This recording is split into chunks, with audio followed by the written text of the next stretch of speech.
All right. Good evening, everybody. We'll go ahead and get started. Before we call to order, just want to welcome our guests. And so we'll go ahead and begin with roll call. So Director Larson. Yep. Director Bullerjack. Here. Director Hoover.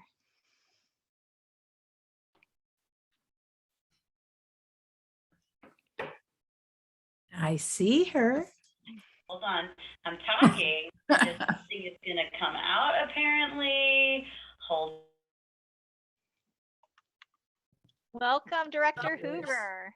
Can you hear me now? Yes. Yay! Okay, sorry about that. Yeah. And then Director Morris. Here.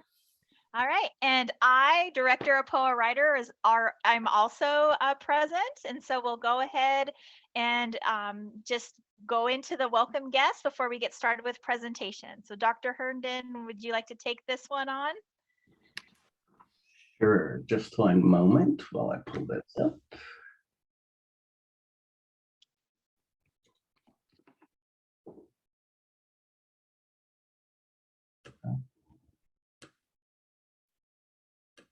Is it the land acknowledgement that you need? Yeah, I'm just pulling that up. I have it. Okay.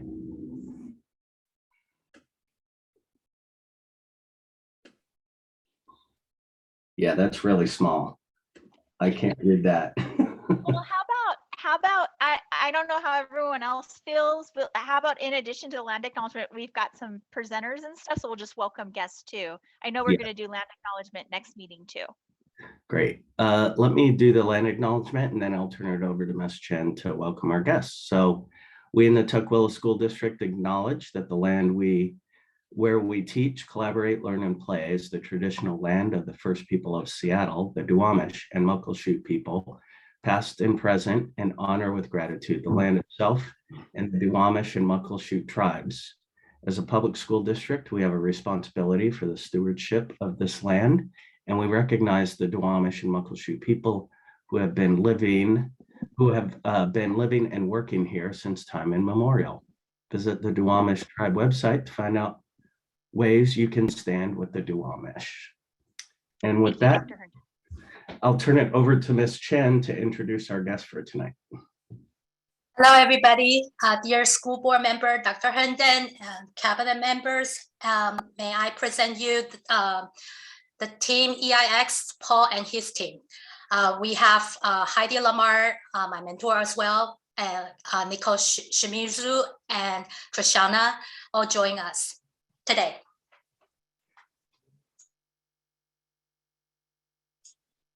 Okay, Paul, you can take it over. All right, thanks, Stephanie, for the cue. Hi, everyone, I'm Paul Teske, and thank you for having us here tonight to talk about our work with the district. We're very excited to be doing this. Nicole, Krishana, and Heidi and I have worked pretty closely with Stephanie over about a year. I think we had our first contract about a year ago. And it was really at that time, really guiding Stephanie to some degree, or having a thought partnership with her about Tukwila's multilingual programming. Dual language was part of that, but it was much broader at that time. We started focusing on the multilingual programming, like I said, broadly, and we helped Stephanie pretty much articulate the various ML offerings you had. We outlined them on the website. We made sense of state guidelines and initiatives with her, try to guide her that way. Heidi's quite the expert in that space, and get clear on the mission and vision of the work as well. We also designed and delivered the Multilingual Institute this past summer, where roughly 60 teachers attended over 3 days, 3 mornings. We're very proud that 75% of the teachers said they would highly recommend the Institute to others. This year, we focused a lot on the dual language programming since the goal was to open next fall. Before we get into things, though, I really want to acknowledge Stephanie Chen. I want to give her a public kudos. Stephanie has worked incredibly hard to get this program up and running. She has tenacity and stick-to-itiveness. She has drive, and it should be highlighted and rewarded. She's been outstanding in all this. Being a leader is often lonely work, and sometimes she's had to weather the course alone a lot of the time, and that's really, really hard. It can be draining physically and emotionally for sure. So I want to thank Stephanie. Thank you so much. She really deserves a round of applause.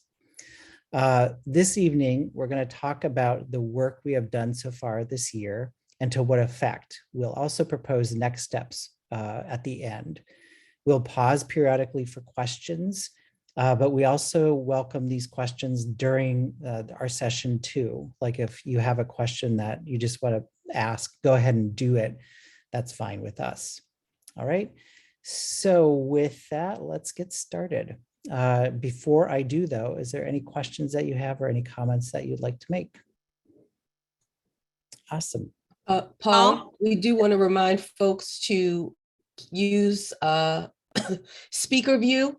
That way they can see the content on our screens because it's not full blasted like a PowerPoint.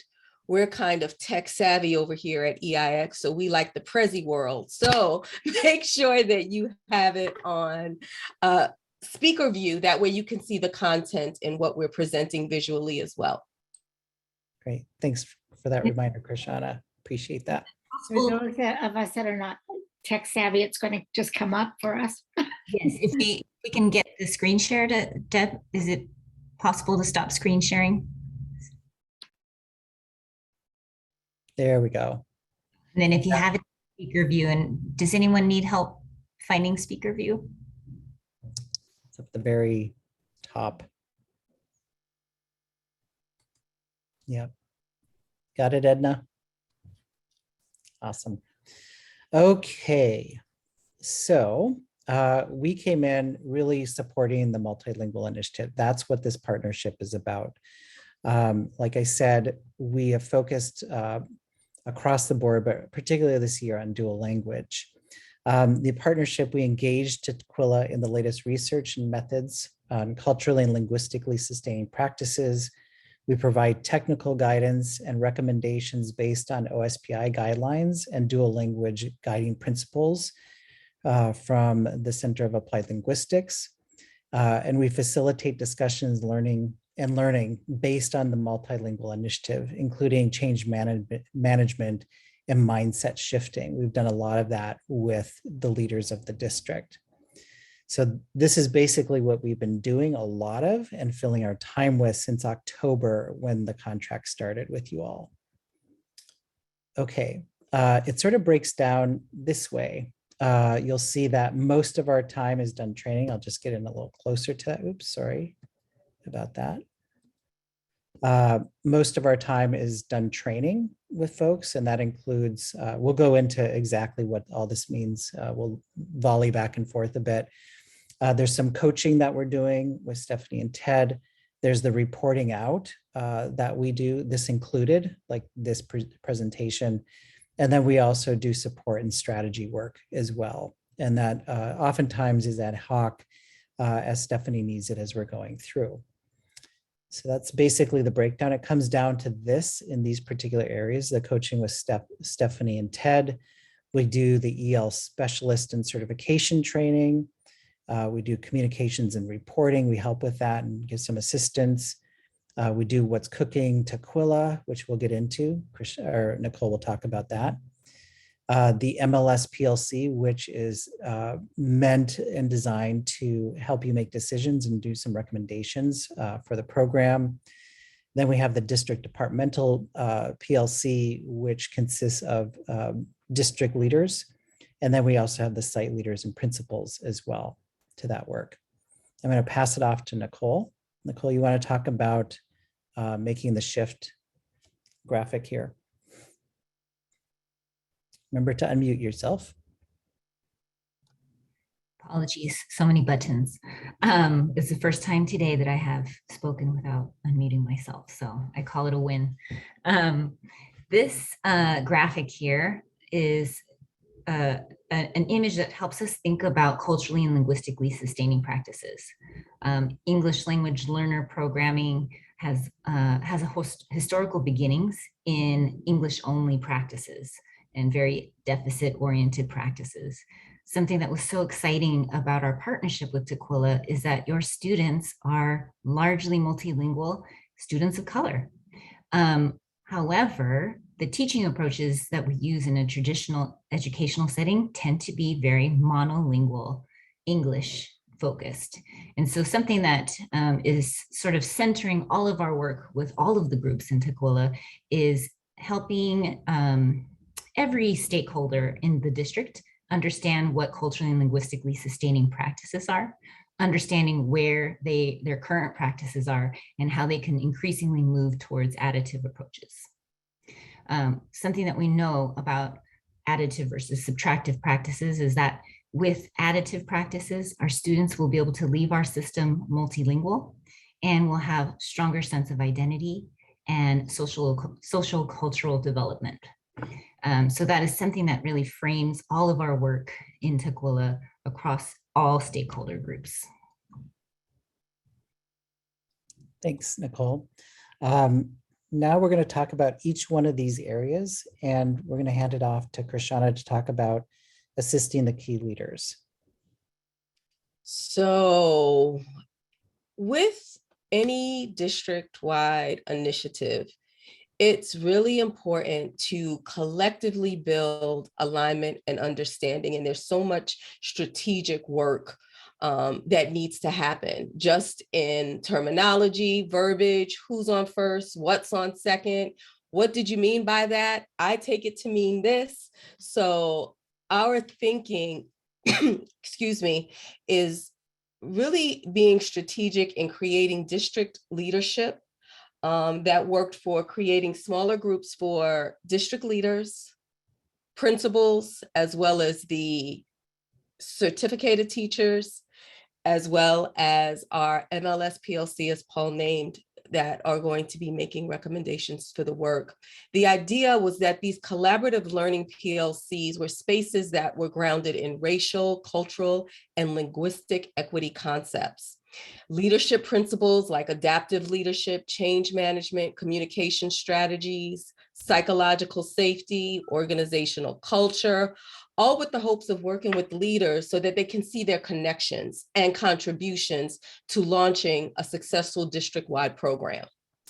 So within doing these things is about really introducing these new learnings, talking about that, the mind shifts that need to occur, especially when Nicole just mentioned this idea of subtracted versus an additive process of looking at multilingual students.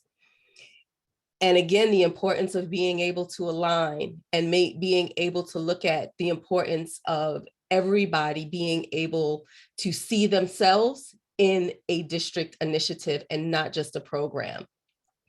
And really helping in developing and thinking about transparent internal and external communication. When we're talking about community, family, students, it's so vitally important that they see that what we talk about inside of the house is the same thing they get when they're outside of the house. So when we developed the PLCs, the focus of them were to do it in ways in which the district can be nice, smaller groups. Sometimes when you get the larger groups and we decided, hey, we're bringing all these leaders together, it can become easy for folks to kind of hide. I don't understand it. So our idea was, let's do small groups across the district and do it in a cohort model. So we currently just completed our first cohort with the district department leaders. And next week, is it next week, Nicole? I think it is, that we are beginning our second and our third cohorts, which will run simultaneously, also made by district leaders and district roles that are imperative to working alongside Stephanie and making sure this launch will be successful. We also met with the principals. We're going to meet with them 5 times. We met with them 3 already. And it's really also making sure that with the principals especially, they see that everyone's connected. When you think about a successful dual language program, you got to think about it through the lens of 6 to 12 years. And in doing that, we have to be able to see, okay, our elementars have now reached 6th grade. How is that partnership and collaboration working with our middle schools and then the next level of our high schools? So building and seeing the shifts that across the district, everyone's going to have the opportunity to engage in this initiative in a different kind of way, but collectively as a school district community. And I will pass it on to Nicole as she talks about the EL Certs PLC. I've had the privilege of working with your EL certificated staff alongside Heidi.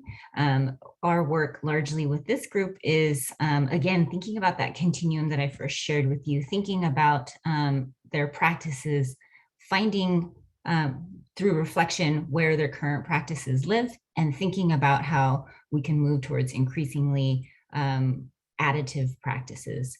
I think it's not, traditional schooling tends to be in an MTSS model, right? Thinking about students in a remediation sort of model, particularly students of color and multilingual students. And instead of thinking about how do we remediate instruction for students, what we're trying to get here is how do we remove the barriers to Tier 1 instruction? So making the shift from our roles as EL certificated teachers, thinking of our job as teaching students English, that's sort of something of the past, right? The new thinking around multilingualism is how do we remove the barriers to Tier 1 instruction that exist? How do we make the Tier 1 instruction that is happening in classrooms accessible for students? And how do we use students' languages in translanguaging practices to ensure that there is equitable access for students in the classroom? So that's largely the work that we've been doing with the EL certificated staff. We have one more session to go, right, Heidi? I think time went really fast. Something that we have been discussing pretty widely is also the need for discomfort, right? Change comes and discomfort is always going to be present with that change. And it's not easy to do, but it's worth it, especially for our multilingual students of color.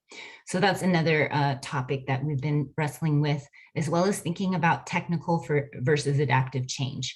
So this adaptive change means that we're going to continually have to try and adapt our practices, and we won't always have the right answers, but it means that we have to continue to keep ourselves in that zone of productive disequilibrium towards change for our students. And I think I'm passing it off to Heidi. It's me. Yeah, it's me. So one of the groups that met this year has been the Multilingual Student Plc. And this group has been actively looking specifically at dual programming, which is primarily my background, is designing dual language programs. So we've been working hard on making key decisions regarding dual language programming and how it connects to multilingual students across the whole district. So how it becomes part of the EL program model, specifically focusing on a dual language program that again is a preschool through grade 12 program. So some of the things that we've been doing is really learning about the program research, about what programs look like, and making recommendations to cabinet about where we feel the work should go next. So that's been a piece of that. We have 2 more meetings in that pipeline, and I also work with Stephanie on coming alongside and saying, here's a great article, maybe this can go out next, like that kind of thing, to keep the learning alive with that group. It's back to me. I'm going to get to share with you about actually my favorite component of our work. This one is what we call the experiential or language experience course. And we've had 2 sessions so far. It's been really fun. We tried to think of a creative way to help teachers, families, community members, stakeholders, really anyone interested in understanding what dual language programming is and also what translanguaging is. So in the experiential course, you have the opportunity to cook alongside us. We make a traditional Mexican dish, a comida casera, or a home dish called fideo. And we do so in Spanish. And we've been able to do this twice. And the first time we did everything live. And the second time we've made some adaptations and are including some pre-recorded video clips to help support what might be more realistic in the classroom and using language support buddies. So we would love to have some of you join us in those sessions. We deliver groceries. So you get groceries and you get to cook along with us and experience Spanish, learning Spanish in a new way. I think this course is really important because for many of us, our experiences learning language are in a traditional American schooling model, right? So I don't know if your experience was similar to mine, but when I was learning Spanish in high school and middle school, I remember memorizing lists of verb tenses or memorizing dialogues and then not being able to respond to someone when someone actually spoke to me in Spanish, right? And so this is a very different experience. You're learning language via content, which is what we're hoping happens for all students, regardless of the language that they're speaking, right? That language is developing as they're learning the content in school, whether that content is math or social studies or science or art or PE or whatever the content might be. So that is my favorite session. And I hope to see some of you there at our next session, which is on April 6th.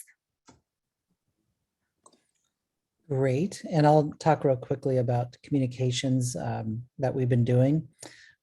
We've sort of strategized a little bit about that. We tried bringing in Soapbox this year to help gain more coherency around the programs to be able to reach out to those communities a little bit more. We've also updated the website. So the MLS PLC, all the proceedings there are up and transparent and people can read all about them. We've done reports with Dr. Herndon, we've done this one. We did some stat analysis even around iReady scores in math and language arts. I'd be happy to share those with you. I'm not sure how far they got. To look at differences between your different populations. We ran t-tests and we also ran regression to factor out other variables. Really interesting. We pass that on to Ian and the work that he's doing. A lot of that was looking more closely at the role of content language and teaching content next to language. And let's see here. And then of course, there'll be the reporting out at the end of the year that we'll be doing. So with that, I'm wondering if we might pause for just a second to see if there's any questions from the group.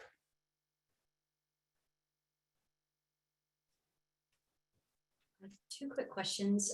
You just mentioned that some of that information was on the website. Is that our website? Yes. Okay. Mm-hmm. And then I was curious around in doing those PLCs. I mean, obviously, with any change, there will be some level of resistance. But I'm just kind of curious, like what if any resistance has been explicit, if there has been much, or if it seems like most folks are kind of like on board with the work and the change. So yeah, what kind of resistance have you been seeing, if any? Sure. I'll have Nicole, Heidi, and Krishana pipe in because they're primarily leading it. I'm curious about the word resistance. Ours has mostly been attendance because folks seem busy, and whether or not that could be read as resistance, I don't know. But we've definitely had attendance issues with people being available to come, even though, dates and things have been well publicized and reminders have been sent repeatedly, as well as alternative ways of meeting with folks. And so it seems hard sometimes to make contact with certain folks in the district. Anything else to add, Nicole, Heidi, or Krishana? thoughts on that? I think a lot of that will probably show up in some of the information that Krishana will share at the end on some of the survey data that we learned from staff. So that might be useful to kind of, again, I wouldn't call it resistance. It's kind of the uptick on what needs to happen next, maybe. And I would also add that there's confusion around what's happening. There's this mix, like we did something in 2018, but and now we're revisiting it. So understanding the differencing, one with the difference in a district-wide initiative versus a program. And there's some confusion around, okay, do I touch this? Does it belong to me? What does this look like? So I think that's also part of it. And it's also important, like, we layer COVID on top of anything, and that's like the whipped cream and the caramel sauce and the sprinkles on anything else that we have going on. So taking into consideration too, that we've also tried, both Heidi and Nicole and I have also offered these additional makeup lunch and learns or office hours. So if folks have missed a session, we're providing some space to kind of get you caught up. Here are some of the questions and a quick review and over things that you haven't missed. So there's a lot of considerations to really think about, particularly when you're taking on something as large as you're trying to take on. So I had a question. I'd really be interested. You talk about some analysis of iReady results. I'd love to see that. So I don't know. Yes. Dr. Herndon can give it to us or whatever. Yeah. I'll pass that on. Okay. It's a relatively new thing. We just did it over a Christmas break. Okay, great. Just, I guess, kind of a comment. I think this looks like a really comprehensive program, which is great. I'm curious about the communication part as far as parents go. I know, we're in kind of a tricky time, so we're trying to sign up a whole bunch of kindergarten students for dual language, but we're in COVID, and we know right now that a lot of, in this state, I think in other states, a lot of parents, kindergartners, first graders are keeping their kids out. And I don't know, do you have any, I think one of the keys to this success was going to be communicating and convincing parents that this is a really good program for them. So I'm just curious on, I guess I didn't see, that's probably down the line. I didn't see that in your communication plan, but can you speak to that a little bit? Certainly. And it's not, we put together a plan last year for last year. This year is different, and we sort of put one together, but we were hoping that Soapbox would take that up a bit more. And yes, we know that parents are really essential to all of this. Our relegation has been primarily in offering support with collateral design as well as the articulation, like what it says. And also the advice that people get out into the community as well as develop as many inroads as they can towards that end. For instance, the other day I was like, I'm not sure they reached out to, and this was beyond the scope of really what we do, but I reached out to some local churches that I know had high populations of Mexican parents, and got a response right away from the father, who said his parents were teachers and they were very enthusiastic. So I think that there's a want there in the community. They just haven't been able to be alerted to it. And I think it's going to take some finessing as well as some creativity as to how to do that. But that's not formally written down anywhere. I think Stephanie could probably talk to some of the channels that she's been going after. One of them that we would love to see more active is in the family liaisons, for example, seem like a really natural space and person to help create some of those channels. What's going on there, I'm not completely sure, but that's our take on it too. Heidi, Nicole, and Krishana, do you have anything to add to any of this? I know Heidi thinks a lot about this. Yes, this is what I do. I do it in my own district where I've, spend my 8 hours a day, and I think about it a lot. And for Tukwila, for other districts that I'm helping through this process, and it is something that is concerning, and I'm not sure quite how to solve it. So this is really great that we have this chance to share this information and, come up with some plans together. It can't be Stephanie on her own trying to figure out how to do this. So I love the chance to talk about this. I think it's important to get into the guiding principles, because that will really call out where the parent involvement is. It's way deeper than just enrolling your children. It needs to be involved in sort of the backbone of the program. So maybe that we should get into that. Does that sound like a good idea to folks? I think Jan might have had a question. I just want to make sure. Jan, did you have a question or no? Good. Well, I have a comment. It was only just now, slow as I am, that I figured out what I've been a part of all year long. So I've been meeting with Heidi and Krishana and Nicole as one of these cohorts. I had no idea there were the other cohorts. And so we kept saying, why aren't the teachers here? Why aren't the principals here? And it's like we've got all these rivers running through Tukwila right now, and the rivers haven't coalesced, haven't come together yet. And I even asked earlier today, what's EIX? Because people, and I couldn't figure out this PowerPoint because it just didn't make sense to me. So I'm thinking that we've gotten a lot more work done than we thought, because there's all these other rivers, and it's time to pull them together and hear what the principals have to say. My cohort needs to hear the principals, who need to hear the parents, who need to hear the liaisons have been in my cohort the whole time, and they're saying, but we need to hear what the principals are saying. They were saying that today. So yeah, I think we're at a jumping off place, a good one, not in a bad way. So yeah, thank you for finally making this make sense to me. Right. A lot of, when we send out communications, let's say at the beginning of the year, I mean, how many of us really remember what was sent to us in September, right? That announced it. Totally see your point there, Jan. It might be interesting if we continue on here, like Heidi said, and get into the principles as well as what we're seeing.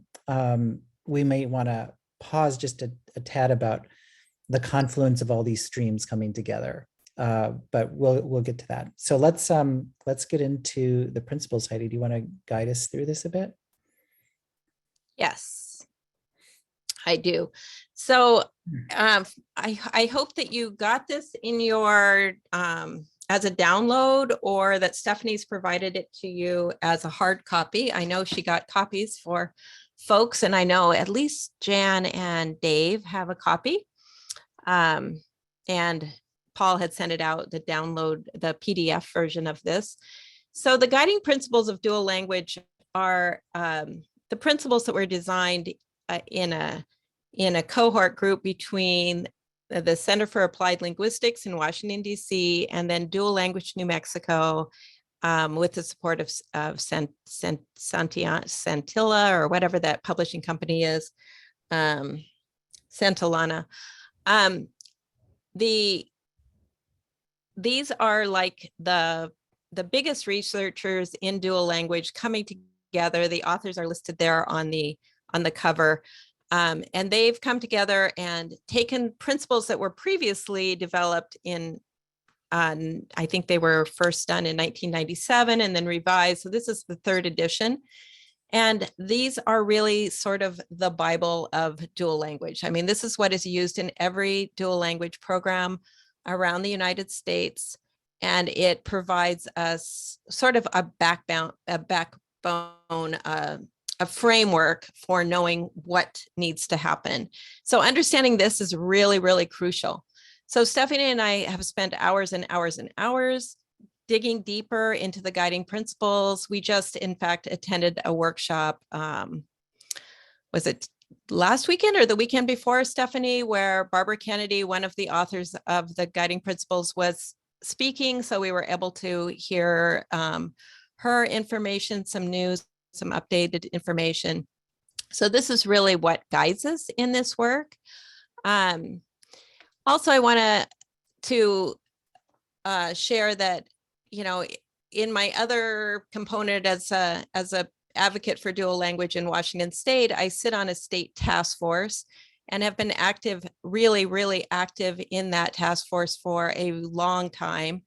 I think we're in about year 4 of the latest version of this task force. It's Governor Reichdel's task force on dual language education. And in that time, we have been working with the guiding principles to help kind of hone in on what Washington State wants to see happen. So OSBI has been updating kind of their guidelines to districts at the same time as we've been developing dual language programs. So when I started dual language programs in Bellevue School District in 2010, we didn't have as many OSBI guidelines about what needed to happen. We had the guiding principles of a previous edition. We had an active team of folks that got involved with this and just got it going. Now OSBI has kind of come in with some more parameters around starting the program. So some of the readiness to launch factors are listed here. And these 4 areas are really the key elements that are both listed either in the guiding principles or have been reinforced through what OSBI is asking us to do. So those 4 elements that are in place is that we coalesce district leaders to be advocates for the program, especially at the chosen site. So that has been a piece of this, is getting to a point to not just have a district leader who is working towards dual language, which is Stephanie. We all know she is ready to go. But also having an equal partnership with a school leader who is equally enthusiastic on that work. A piece of that is that the team, so it should be a team including the district leaders, the school leader, and other leaders in the whole district, are building collaboratively and collectively building a P12 dual language program framework. And that might be something as simple as in kindergarten, we will offer these things in Spanish and these things in English. But it can be as complicated as what curriculum is going to be used, what the professional development plan will be for those students. And before we start, OSBI is asking us to have a P12 framework outlined with what will be taught each year, a professional development framework, the curriculum, the concepts, and the Common Core standards align between the English Common Core and Common Core and Espanol, the Spanish ones. So that's part of the program framework, and that's a very big piece of it. And it's kind of the nitty-gritty part. The framework, the template for the framework was just released. It used to be called, what did they call it? A master plan. And it was slightly different, but I mean, we've been working towards these things, but whether or not we have all of them in place yet is the part that we're working on. Along with that, we want that P12 program framework to have input and involvement from parents, teachers, leaders, and their community. And then as we have been working through the year, OSBI has announced that each district is required to also have an advisory board. So that could be the same team as our MLS PLC, or it could be an additional team, but that team is supposed to be made up of 50% families or community members who represent the multilingual learner family group. So this would be families that are Spanish speaking, who would be multilingual learners and the Latinx community. So that was kind of a later in the year announcement, but we've always known we needed to have families at our core. Just the fact that the number of families being asked for in this advisory board is now part of legislation. So that was kind of a newer part to this.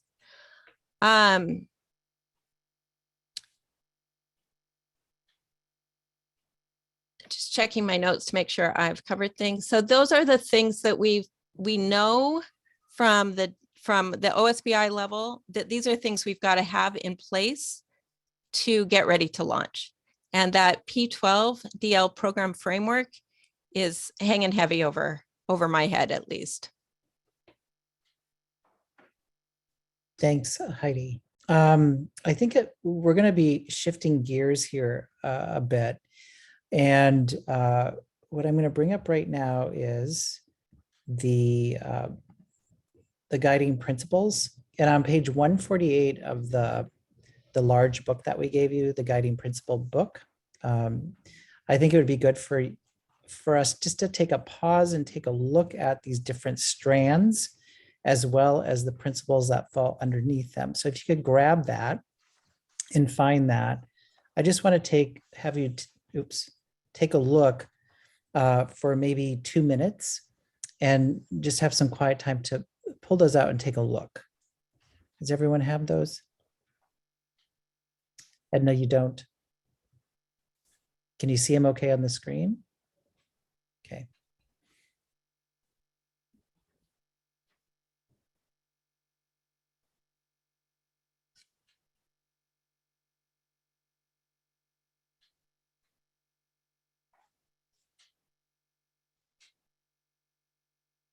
Paul, can you enlarge it? I cannot see. I can try, otherwise, let's see here. It's a little blurry. It's a little blurry. Do we have the capacity in the chat to put? I'm trying now to see if I can drop it in the chat. Okay.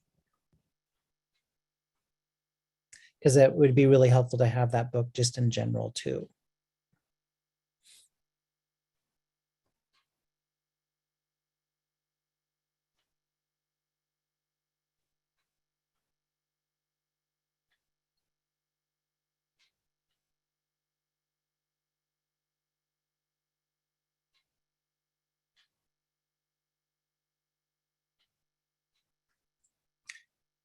I do believe I have an electronic copy of this. It's in the agenda as one of the items. Thanks, Deborah.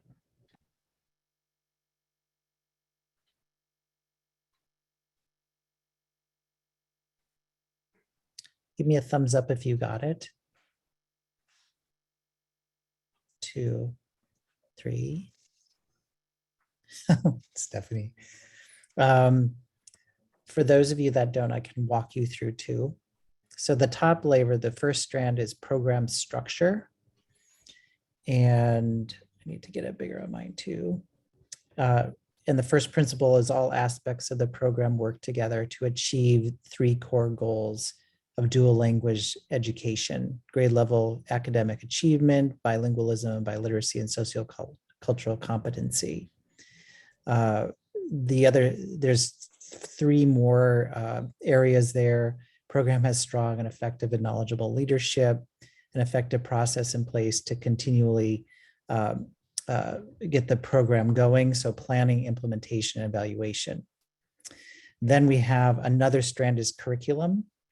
And the program has a process for developing and revising high quality curriculum. The curriculum actively integrates technology and deepens, enhances learning, and is standards-based. Another strand is instruction.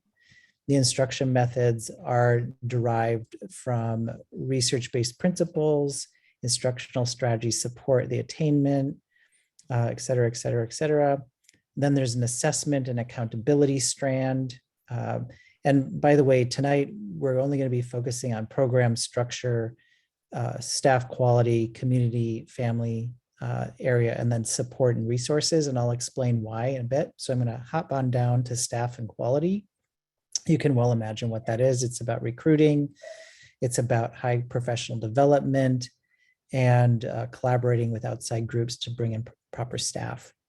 And then the family one, again, you could probably have an idea of what this is. The program has a responsive infrastructure, positive, active, and ongoing relationship with students, families, and the community. The program promotes family and community engagement. The program views and involves families and community members as strategic partners. And lastly, the final strand, strand 7, is support and resources. The principle is a program is supported by all key stakeholders. The program is equitable and adequately funded. And then the program advocates for support. So basically 7 strands with supporting pieces underneath that. All right. Okay. Now that we've gone over that, sorry, I had to read that.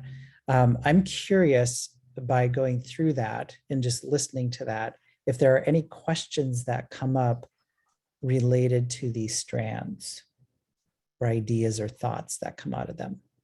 I'm interested in the aspects of professional development and program planning and this first year of implementation, and how have scholars' families been part of that, like actually informed those practices?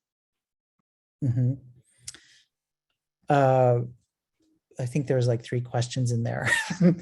So you talked about family involvement, right? You talked about the PD behind it also.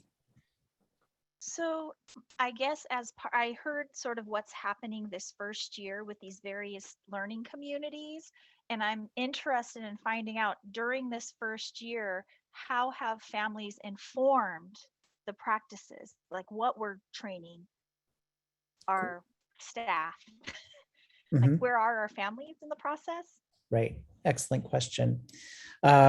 We'll cover that coming up. In fact, Heidi, one thing, if you could just hold on, is it Agapoa, right? It's Bridget. Bridget, okay, sorry. Okay. Let me do this one thing and then we'll get right to that question. So Stephanie or Heidi did that.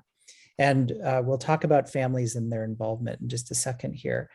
But these are the 7 strands that we just went through, right? And the other thing that happens in that 148-page book is they break it down into sort of a continuum of readiness. They equate it to sort of being, how full is your gas tank? And when your car will stall out on the side of the road. Minimal means that you got about 1/4 of a tank, whereas exemplary means you have a full tank and can get there. The full tank is very hard to get. Honestly, it's kind of when the program is up and running, but there's also the full and partial as well. So the continuum is minimal, partial, full, and exemplary. So what we did is we went through based on each one of those criteria that I read, and we gave it either a minimal, partial, full, or exemplary. We thought, where are we seeing them in this process? Like I said, instruction, curriculum, and assessment, we're not to that point yet at all. There's no curriculum that's been set. We haven't even hired somebody. Instructional practice isn't there. And obviously the assessment component isn't. But when we look at program structure, staff quality, PD, family and community involvement, and support and resources, we see them down in the minimal, approaching the partial. Okay, so we're still down here in the minimal range, meaning we got about 1/4 of a tank of gas. And there's a lot to be figured out, right? And the speed at which we do so is relying on that, right? So when we go into the strands, so here we were with the questions, I need to get up there, Bridget, is that we can now talk about family and community engagement. Now, Heidi, this is your area. You're in Krishana's area primarily. Do you want to bring that up and just show a little bit more about that?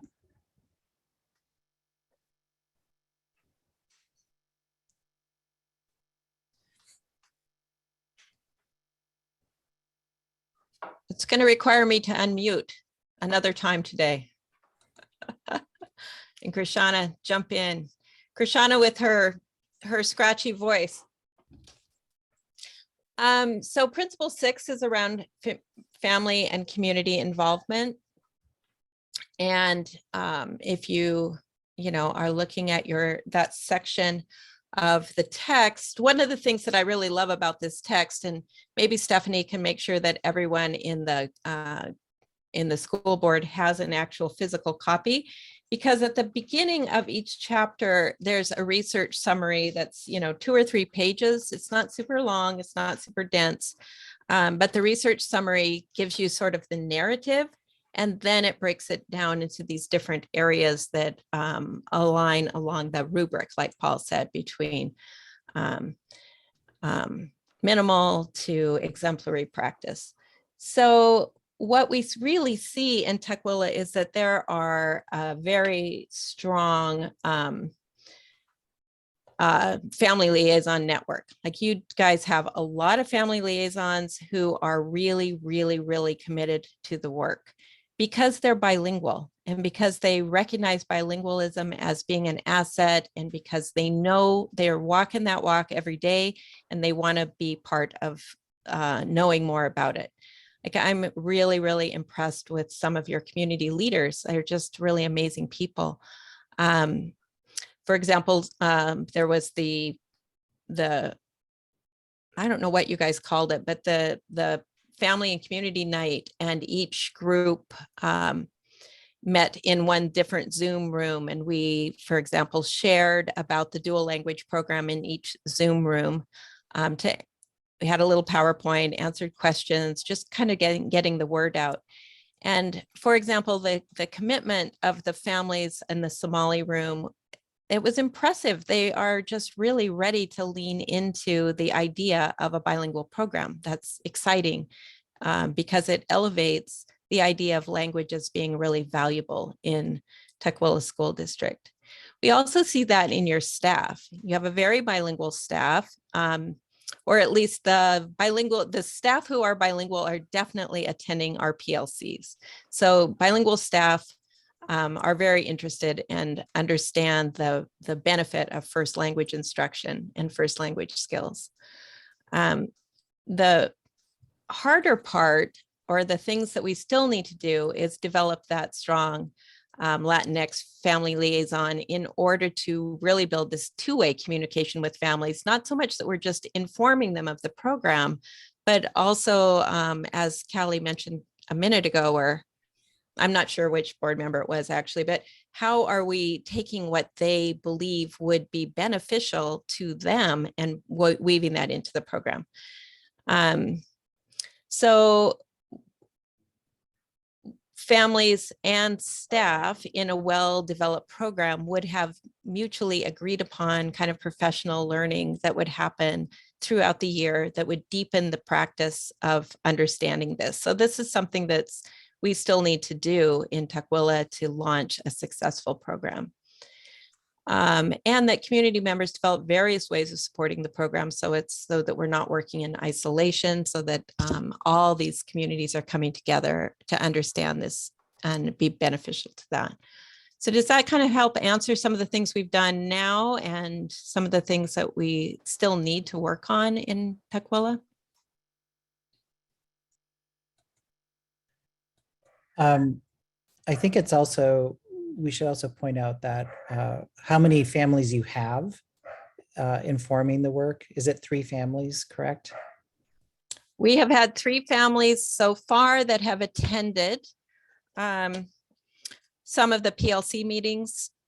I know that Stephanie has other families that she's talked to and that are, interested in the work. We could consider different ways of reaching out to families or getting family input. It doesn't always have to be attending a meeting, but we just need that broad base of families coming into to contribute to the work, not just to be hearing about what's happening in Tukwila, but to be contributing to the work. There's definitely room to add more families into the voices to this whole thing. That's exactly what we want to happen, is more family involvement. Other questions that you might have? have about 5 more minutes left. Mhm. Okay, you can read through that. We can give you an updated deck too with some of the points that we're making. But we'd also like to end a bit. I'll just move forward quickly here with Krishana. Maybe do you want to do Nicole?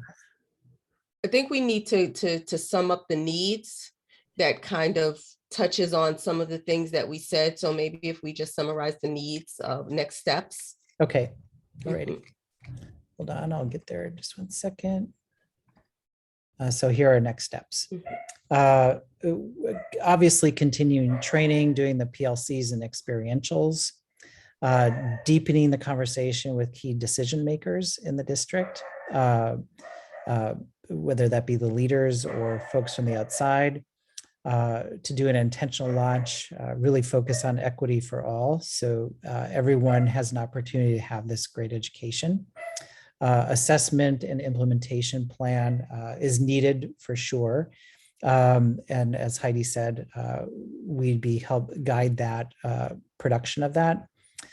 Galvanize community before getting students. This is definitely part of the family, the part that we're talking about. Develop the K-12 year plan. Communication plan based on full transparency, continue to do that. Hire proper staff. Stephanie just got that out there in the public, and hopefully we'll be getting some good candidates in. And then also urge the expeditious selection of a school for hosting the program. That's sort of a really important thing that needs to be decided quickly in order to move forward. It's hard to develop a team when it doesn't have a location. It's needed post haste in order for this to go forward. All right, questions about that work and where it's going? Carly? I'm curious around that last point that you mentioned, and if you have any kind of recommendations or like what factors really are considered when selecting a school, and anything to guide that. Mm-hmm. I'm happy to take that one. The school site must be centered around your multilingual learners. So thinking about who are your EL qualified students, because this is an EL program delivery model. It's part of the OSPI's, continuum of program delivery options. And so when you choose a dual language program, you want to center it around your EL qualified Latinx students. So you want to make sure that you have enough students to equal 50% of the starting classes. OSPI recommends that you start with 2 classes. So that means we need, like 20 Spanish speaking kindergarten students whose families are interested and want to be part of a dual language program to start 2 classes at the kindergarten level. The next year you roll up into 1st grade, you start a new kindergarten cohort. So it just kind of works like that over time. And you want to make sure that the principal who's involved in this program is ready and willing to really, really put the time in that it's going to take to get this started, because it does mean choosing curriculum, for example, training teachers who might be new to your system, or working with teachers who might even be new to teaching in the United States or teaching in this context. So that is going to be work. It also requires the whole staff at the school site to become advocates for the program. And so it really takes a really, really enthusiastic principal partner with the district level partner to create that kind of really welcoming and inclusive environment. The other thing is that once the principal is 100% on board and enthusiastic about getting this program started, then that also leads the community too. So it's all, those things are really, really intertwined, because the community of the school site becomes part of the community that helps design the program. The district I'm in here now, the dual language program has been running for many years. And when I asked for parents to join a committee, like our advisory board that just reformed, it's in a new format because of the OSPI guidelines. I immediately had many Spanish-speaking families that wanted to be on the advisory board because they're so connected to their school site. And it's partly that drives families into their advocacy and their interest in helping be leaders in the program.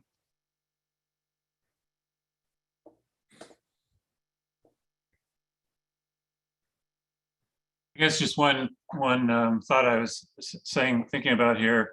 It strikes me that for starting up a program like this, you can have some significant startup costs, and so we have available to us in this district ESSER dollars from the federal government, which are only going to be around for another year or two. And so I guess I just encourage everybody to come up with some good ideas for how to use some of those dollars to support particularly the startup costs, because they sound like they're probably significant.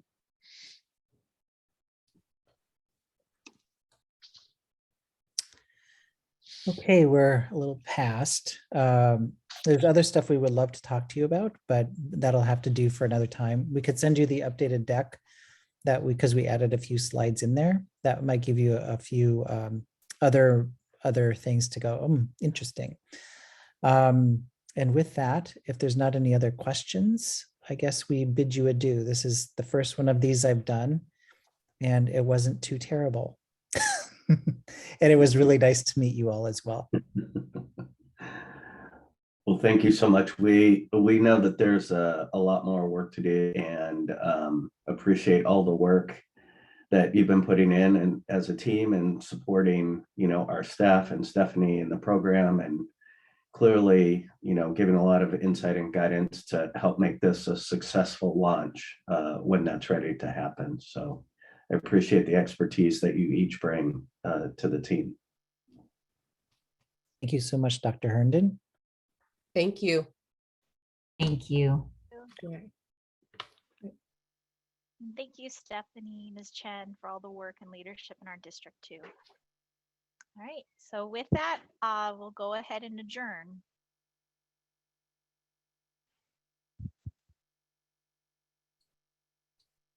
Can we have a motion, Bridget? Motion, second. We could. And I heard a second. All approve. Say aye. Hi, it's just me and you now, Bridget, so we're eyeing it Oh, up. good.